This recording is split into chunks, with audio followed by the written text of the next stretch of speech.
2024년 6월 21일 하나님께서 우리에게 허락하신 말씀은 구약성경 열왕기하 2장 1절로 14절의 말씀입니다. 여호와께서 회오리 바람으로 엘리야를 하늘로 올리고자 하실 때에 엘리야가 엘리사와 더불어 길갈에서 나가더니 엘리야가 엘리사에게 이르되 청하건대 너는 여기 머물라 여호와께서 나를 베델로 보내시느니라 하니 엘리사가 이르되 여호와께서 살아계심과 당신의 영혼이 살아있음을 두고 맹세하노니 내가 당신을 떠나지 아니하겠나이다 하는지라. 이에 두 사람이 베델로 내려가니 베델에 있는 선지자의 제자들이 엘리사에게로 나와 그에게 이르되 여호와께서 오늘 당신의 선생을 당신의 머리 위로 데려가실 줄을 아시나이까 하니 이르되 나도 또한 아노니 너희는 잠잠하라 하니라. 엘리야가 그에게 이르되 엘리사야 청하건대 너는 여기 머물라 여호와께서 나를 여리고로 보내시느니라. 엘리사가 이르되 여호와께서 살아계심과 당신의 영혼이 살아있음을 두고 맹세하노니 내가 당신을 떠나지 아니하겠나이다 하니라. 그들이 여리고에 이르매 여리고에 있는 선지자의 제자들이 엘리사에게 나와 이르되 여호와께서 오늘 당신의 선생을 당신의 머리 위로 데려가실 줄을 아시나이까 하니 엘리사가 이르되 나도 아노니 너희는 잠잠하라. 엘리야가 또 엘리사에게 이르되 청하건대 너는 여기 머물라 여호와께서 나를 요단으로 보내시느니라 하니 그가 이르되 여호와께서 살아계심과 당신의 영혼이 살아있음을 두고 맹세하노니 내가 당신을 떠나지 아니하겠나이다 하는지라. 이에 두 사람이 가니라. 선지자의 제자 50명이 가서 멀리 서서 바라보매 그 두 사람이 요단가에 서 있더니 엘리야가 겉옷을 가지고 말아 물을 치매 물이 이리 저리 갈라지고 두 사람이 마른 땅 위로 건너더라. 건너매 엘리야가 엘리사에게 이르되 나를 내게서 데려감을 당하기 전에 내가 내게 어떻게 할지를 구하라. 엘리사가 이르되 당신의 성령이 하시는 역사가 갑절이나 내게 있게 하소서 하는지라.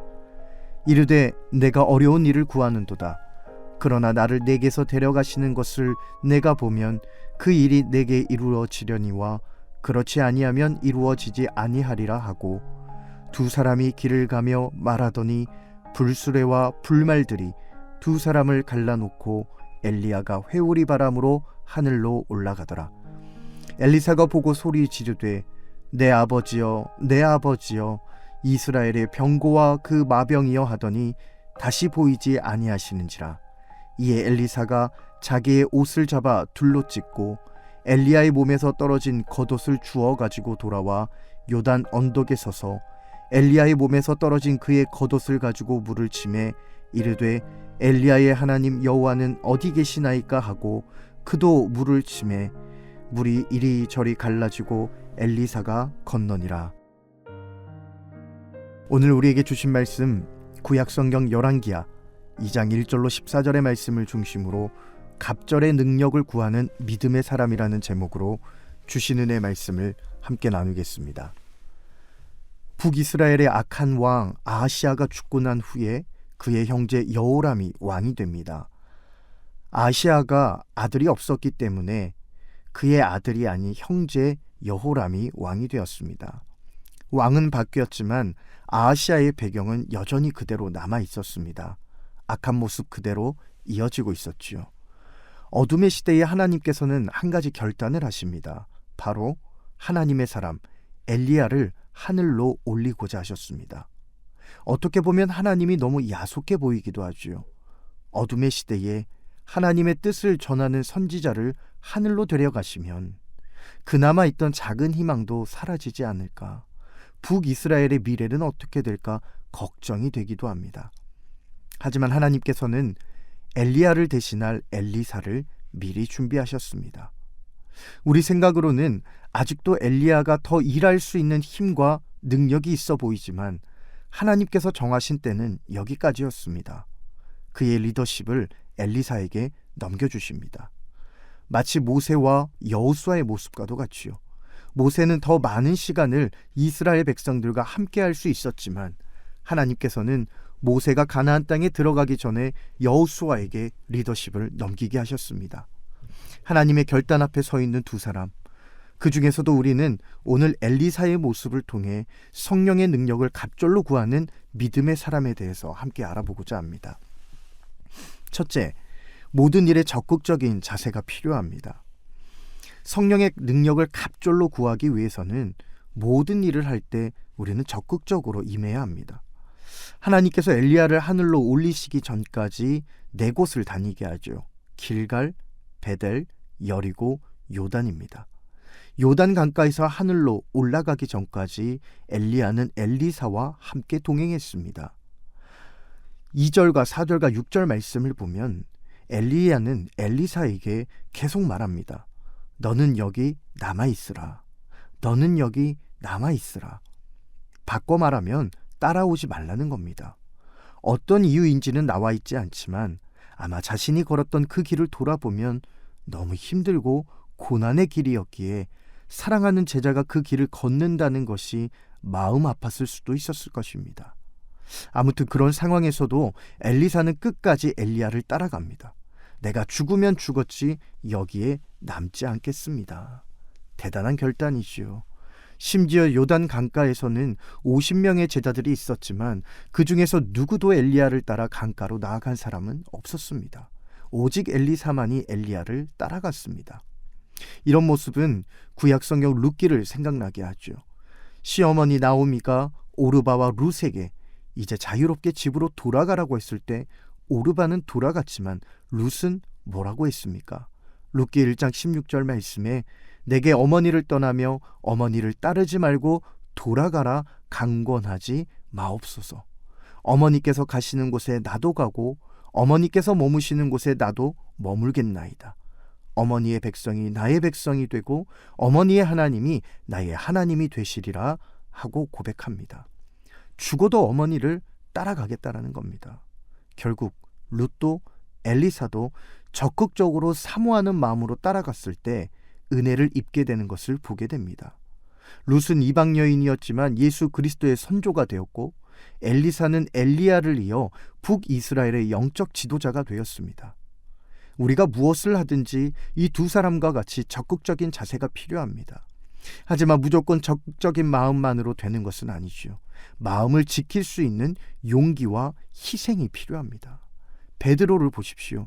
마태복음 26장 33절에서 베드로는 모든 사람들이 예수님을 배반해도 저는 절대 그러지 않겠습니다 라고 했습니다. 하지만 결과는 어떻습니까? 가장 먼저 예수님을 3번 부인했습니다. 그 길이 결코 쉬운 길이 아니라는 거지요. 하나님께 은혜 받는 삶, 성령 충만한 삶의 첫 번째 시작은 적극적인 자세입니다. 무엇을 하든지 은혜 받을 때에 힘들고 희생이 요구되더라도 앞을 바라보고 나아가면 하나님께서 풍성한 은혜를 주십니다. 성경을 보십시오.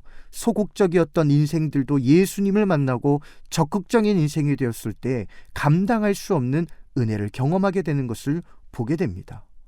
우리도 어떤 일을 하든지 특별히 은혜 받는 일에 있어서는 적극적인 자세로 나아가며 이를 위해 수반되는 희생과 헌신도 기쁨으로 감당할 수 있기를 간절히 소망합니다.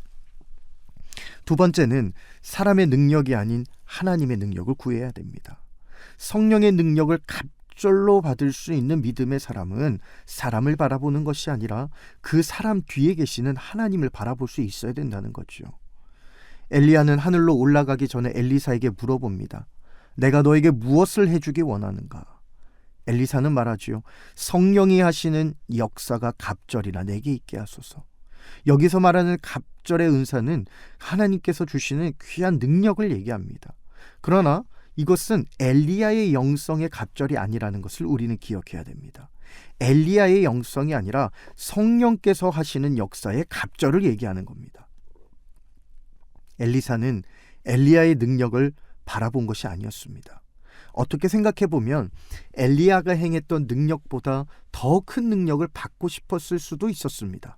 그러나 엘리사는 분명히 얘기했죠. 성령이 하시는 역사가 갑절이나 있기를 원합니다.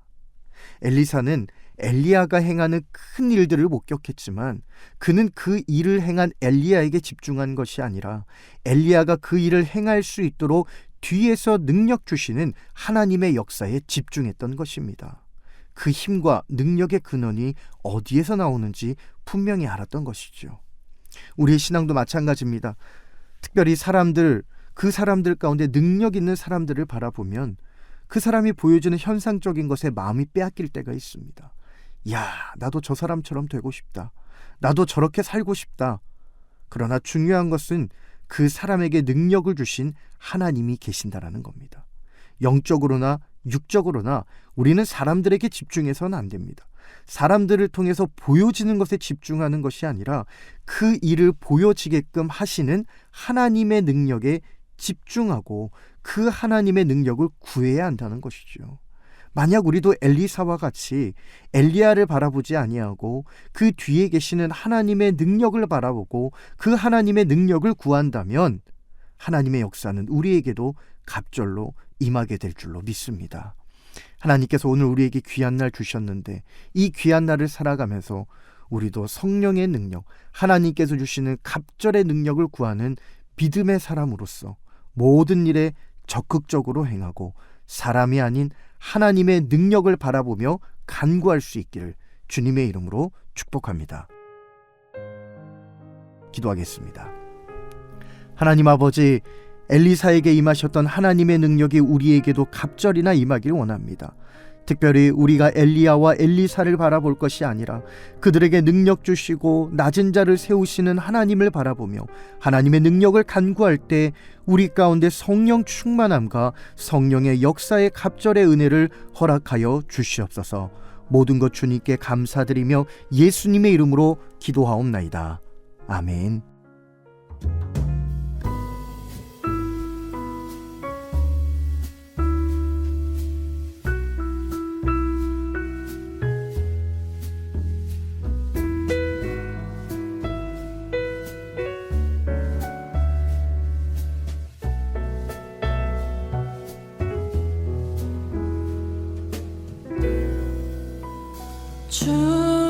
충성 외에는 더 기쁨 없도다.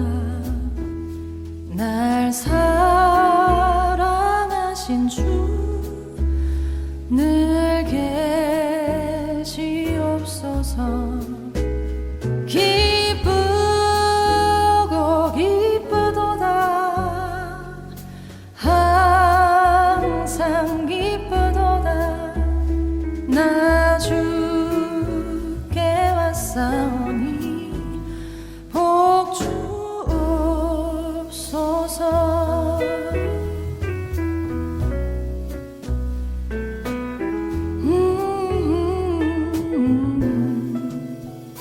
나 주께 왔으니 복 주시옵소서.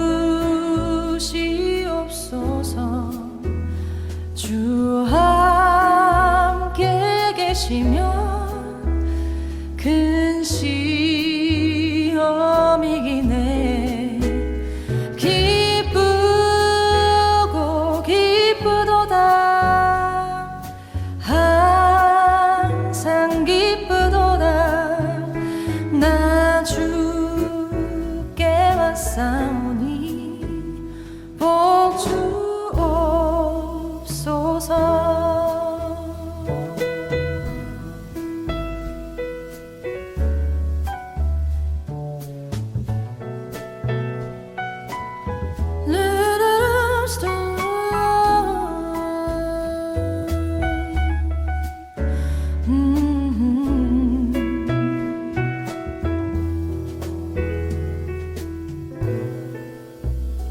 그 귀한 언약을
나 주께 왔사오니